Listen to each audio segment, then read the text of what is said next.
You. What realm is this? Alfheim? Nornheim? New Mexico? You dare threaten me, Thor, with so puny a weapon?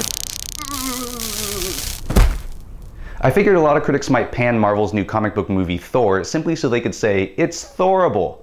But it looks like the opposite is happening, since Thor is scoring a very impressive 87% on Rotten Tomatoes, which is kind of a shock to me since I thought the majority of Thor actually was Thorable. And what's frustrating about that is that it clearly didn't have to be that way, since watching Thor often felt like I was fighting over the remote on movie night, where I wanted to watch the funny, original movie about what would happen if the Norse god of thunder was walking around on Earth as a human, but the idiot I was with wanted to watch some loud, crappy, meandering movie about space Vikings. And unfortunately, the idiot won.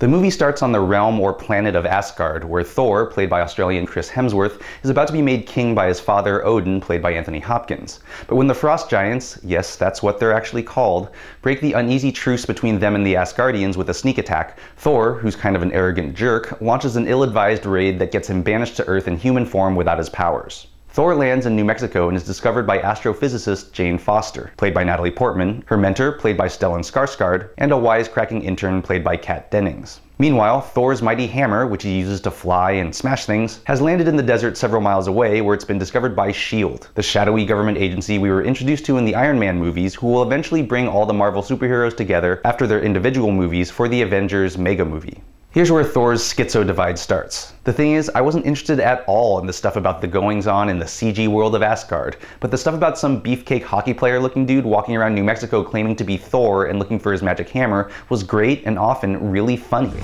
This drink, I like it. Another!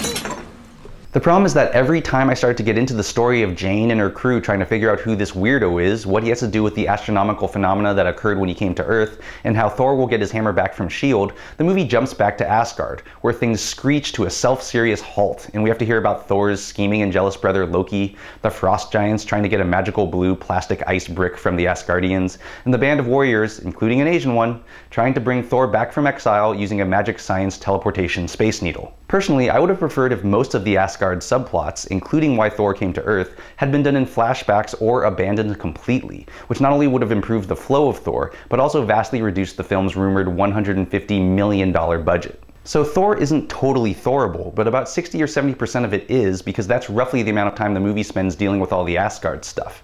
But in the other 30 to 40%, you can see a much better, more interesting movie struggling to get out from under all the CG, deafening sound effects, leaden space Viking silliness, and pointless 3D conversion, which, along with IMAX, isn't worth paying extra for.